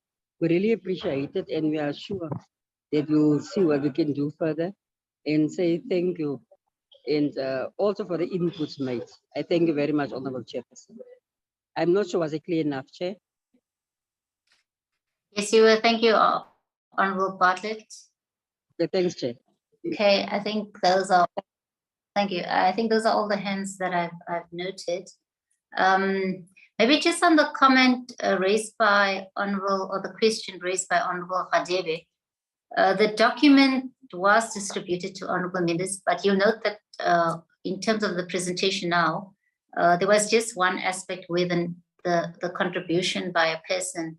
The name wasn't reflecting on the bottom contribution. I think there was just one slight correction that Adam made. So I'm just proposing that this final document that was presented to members be sent to members electronically as well. I think the comments by both Honorable Dango and Honorable Sileko, I think these are issues that as we process this bill, I think we would come to some kind of determination on those matters.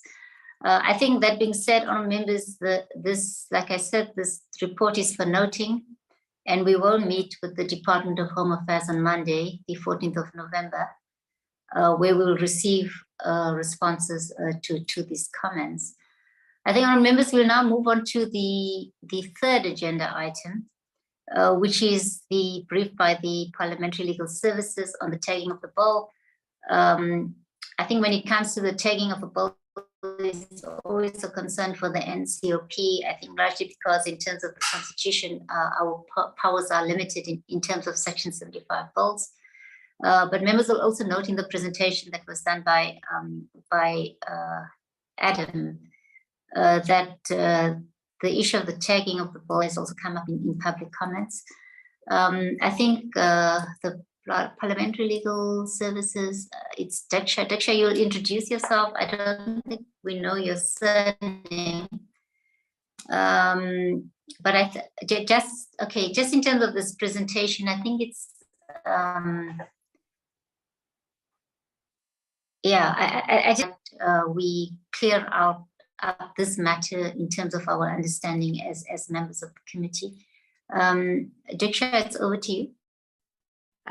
Thank you, Chairperson. Good morning to you, to the honourable members, to all our stakeholders and my colleagues.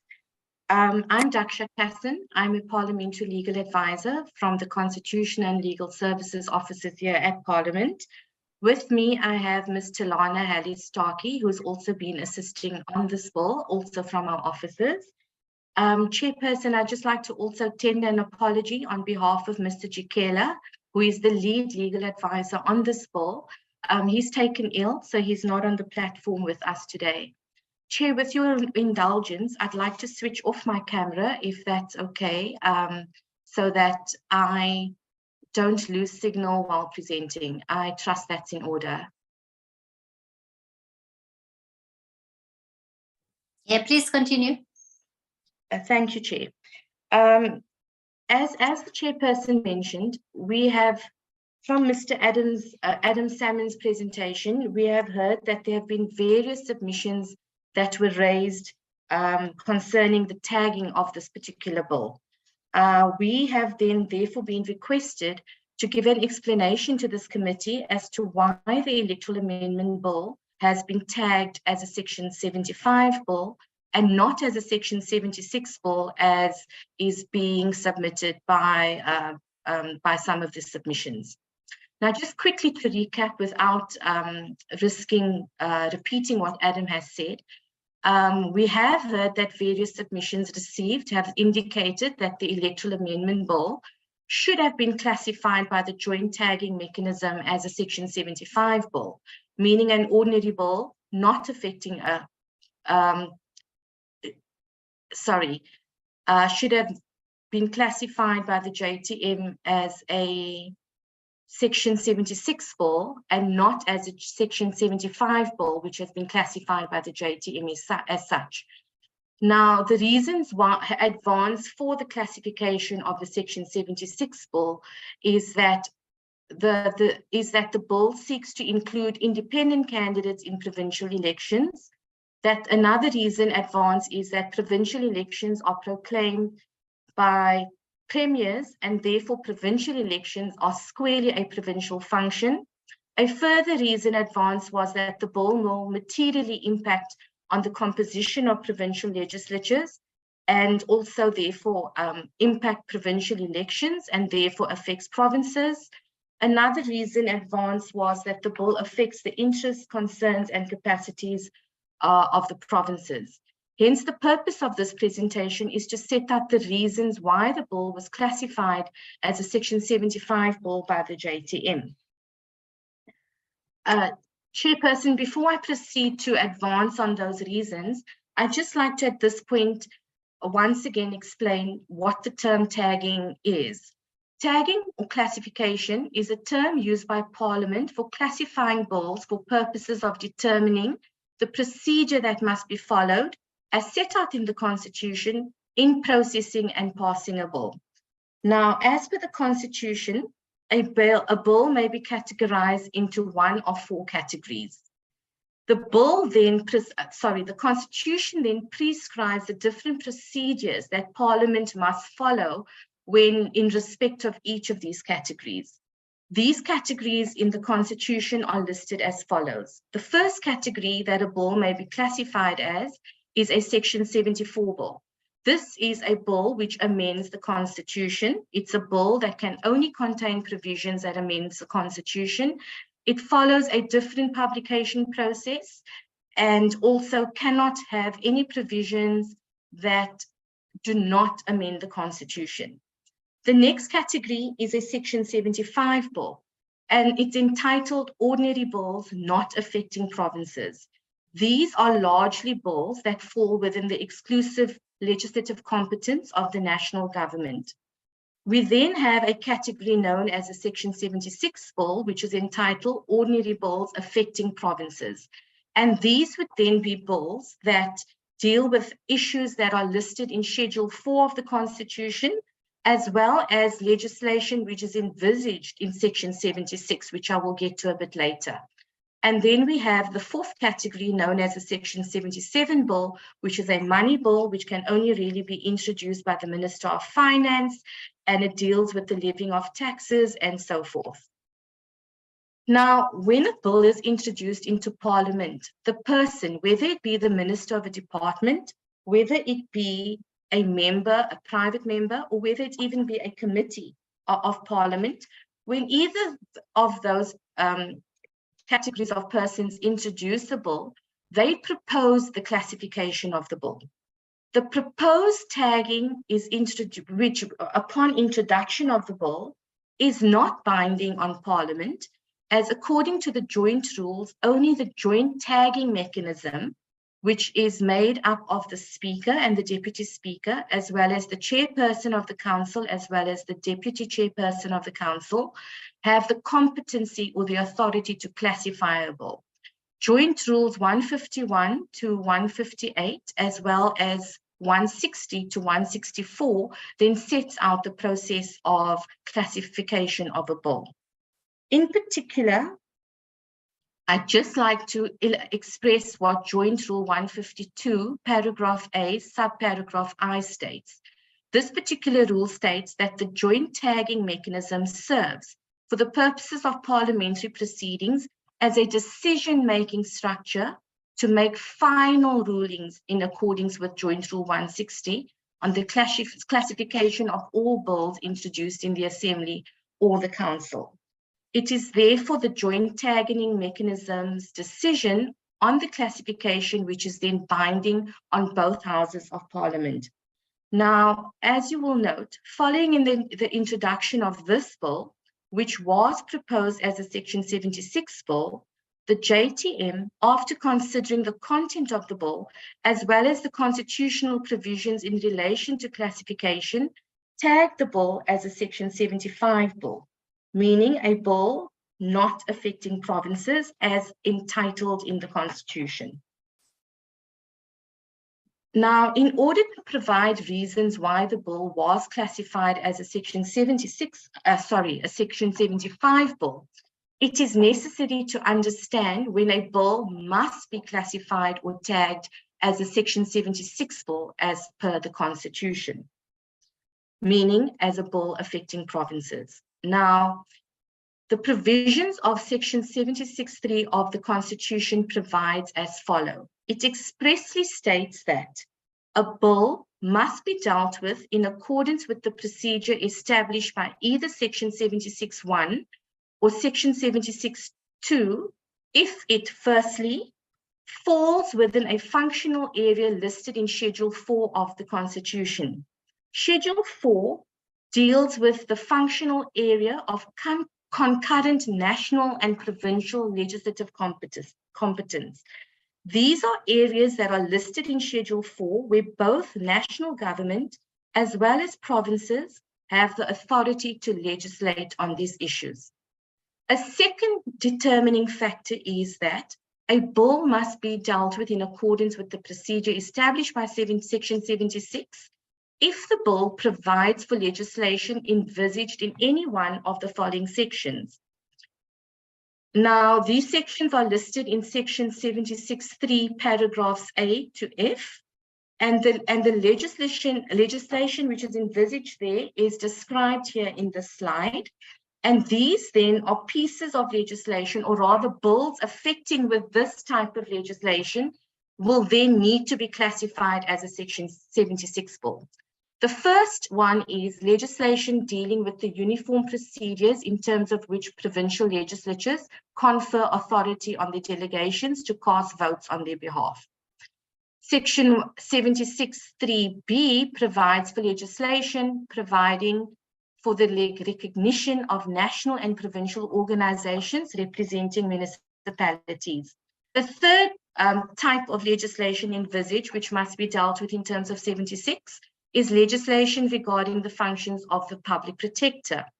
The fourth is legislation promoting the values and principles governing public administration and regulating public administration. The fifth is legislation dealing with the Public Service Commission, and the sixth is legislation regulating the public service. Furthermore, Section 76(4) provides that a bill must be dealt with in accordance with a procedure established in Section 76(1) if it provides for legislation envisaged in Section 44, subsection 2. This is legislation with regard to any matter falling within an exclusive area of legislative competence listed in Schedule 5. Legislation that also deals with the functions of the Financial and Fiscal Commission must also be dealt with in terms of Section 76, as well as any legislation dealing with financial issues such as revenue funds, equitable shares, allocations of revenue, and so much more that Chapter 13 of the Constitution provides for.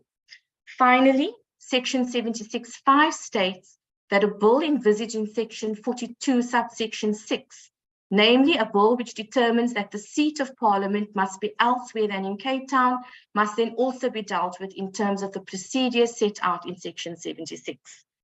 Now, at this point, Chairperson, I'd just like to say that even though Section 76 is entitled in the Constitution as ordinary bills affecting provinces, it is not all bills which have some impact or effect on provinces in some way or the other that must be tagged as a 76 bill.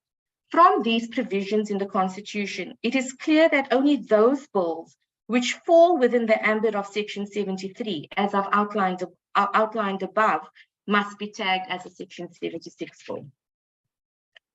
At this point, Chair, I'd also like to refer the committee to the leading Constitutional Court judgment on the classification of bills, namely the Tongwani judgment, where the Constitutional Court in this judgment endorsed what we now refer to as the substantial measure test to determine the classification of the bill, and where at particularly paragraph 72 of the judgment concluded with the final wording of the test for tagging as follows. The court stated that whether a bill is a Section 76 bill is determined in two ways. First, by the explicit list of legislative matters referred to in sections 76(3) A to F, and I've described what the nature of that legislation must be earlier. And second, by whether the provisions of a bill in a substantial measure fall within a concurrent provincial legislative competence, meaning whether any of the provisions of a bill in substantial measure fall within Schedule 4 of the Constitution.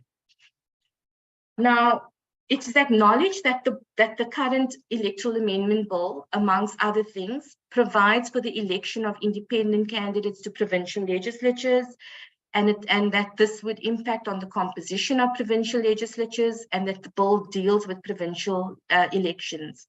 However, it was our office's view and our recommendation, which was made to the joint tagging mechanism, that this in itself does not trigger that the bill must be classified as a Section 76 bill, because as per the Constitution, and as I've outlined a bill can only be classified as a Section 76 bill if, firstly, its provision falls within a functional area listed in Schedule 4 of the Constitution, or provides for legislation which is listed in sections 76(3) A to F, section 76(4) or 76(5) as indicated above. Now, the regulation of election processes and even the regulations of provincial elections is not a topic or an area which is listed in Schedule 4 of the Constitution, and nor do any of the provisions of the bill link up to legislation which is envisaged in section 76(3) A to F and so forth. In conclusion then, Chairperson, it was upon consideration of the bill, it was found that the content of the bill does not affect provinces as envisaged within the scope of section 76 of the Constitution, as the bill does not deal with any legislation envisaged in those sections listed there, and nor do any of its provisions in a substantial measure fall within a functional area listed in Schedule 4. It was against this reasoning that the bill was then classified as an ordinary bill not affecting provinces and classified as a Section 75 bill. Thank you, Chair.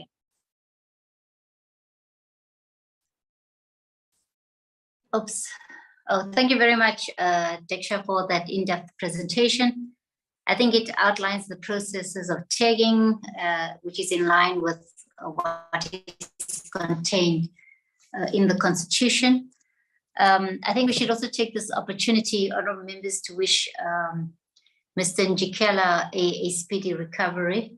I'm going to open it up to honourable members. If you want any aspects within this presentation to be made clear to yourselves, please give me an indication through the raise your hand function. I see Honourable Seleko, your hand is up. Please continue. My apologies, Chair, for being so busy this morning, but I'm very short today. Chair, mine is just to ask the presenter, thank you very much for the explanation. And I would just want to know, has there been any instances where a decision or in terms of tagging by the JTM was contested and the people that contested that particular decision were successful? Because at the end of the day, we are human beings and we differ and in terms of our views and how we see things, and it's all about interpretation. So I'm just worried about, should there be a possibility for people challenging the tagging of this particular bill and them having been successful? So I just want to know, has there been instances where the JTM made the wrong decision in terms of tagging and was overruled by the courts? Thank you very much, Chair. Thank you, Honourable Seleko. Honourable Dango. Very simple question, Chair. do the presenters think that if this went to court, that it will stand up in court and that the courts will rule in any particular direction on this issue? Thank you, Honorable Jango. Honorable Dodovu. Thank you very much, Honorable Chair. I have a problem with my gadget here. I hope that this time will not fail me. Chair, to the presenter, I just want to remind the presenter that the amendment to the Municipal Systems Act was declared unlawful by the Constitution, by the Constitutional Court in, I think, 2019. And it took us about 3 years to rectify that defect. And when it was set aside, it was just based on the tagging of this of that piece of legislation.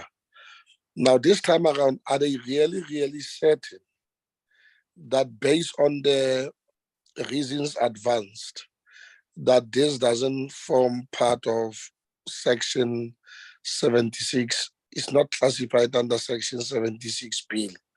That's my first question. The second question, I would imagine that the Electoral Act itself was passed in 1998. At that time, was it tagged under Section 75 or it was tagged under Section 76? And linked to that, was there any amendment to the Electoral Act? And in that sense, this normal process that here is suggested, was it followed? That is the Section 75 tagging of the legislation. Thank you very much. Thank you very much, Honorable Dodovu. I think you covered, I had a concern as well, especially around the Electoral Act as enacted in 1998, because it has, Honorable Dodovu, been amended over the years since the year 2000, and it has also been tagged as a Section 75. But I wanted the legal team as well to comment on that. Yeah, over to you, Diksha, on this matter.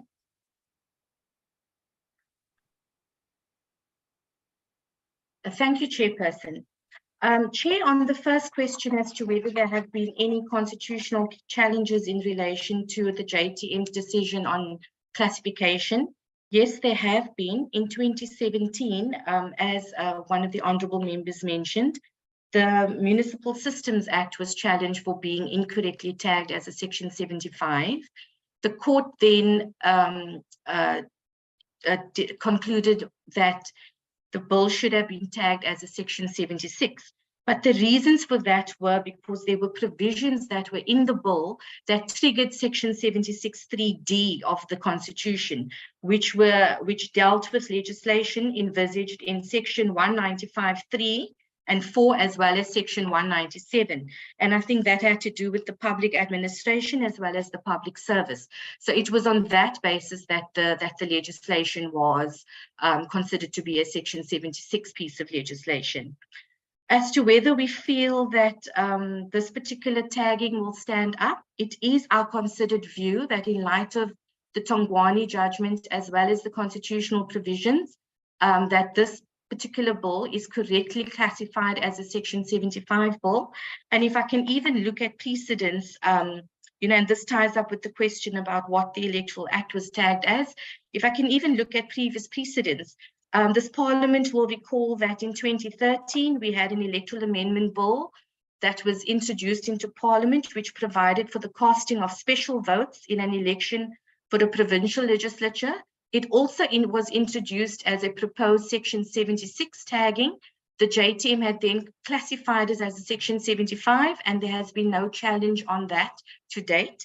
Similarly, as recently as 2020, we had the Electoral Amendment Bill B22 of 2020 introduced into Parliament, where a provision of that particular bill dealt with determining the number of seats in a provincial legislature. Again, one would then argue that that affects provinces. Again, it came as a proposed 76 to Parliament, Parliament reclassified it as a Section 75, and to date that has not been challenged as well. So previous electoral amendment bills have been processed in Parliament as Section 75 bills. The Electoral Act of 1998 was also processed as a Section 75 bill, even though at that time the test for tagging was different. It was based on the pith and substance. Now the test for tagging, as I've outlined, is based on the substantial measure test. But yes, all electoral bills as well as electoral amendment bills have been processed in Parliament to date as Section 75 bills. Thank you, Chairperson. Thank you very much, Diksha, for providing that clarity. I think I remember she has responded to our questions. I don't know if you have any follow-up. I'm not seeing any indication. Okay, I just thought that it was important that legal services also comes through to deal with this aspect of the bill. Honorable Dodobu, I see your mic is on, or is your hand raised? Okay, I'm satisfied, Honorable Chair. I'm just interested. It's quite interesting that suddenly this time around there are a lot of concerns around the tagging of the bill, when in the past it was not as pronounced as it is this time around.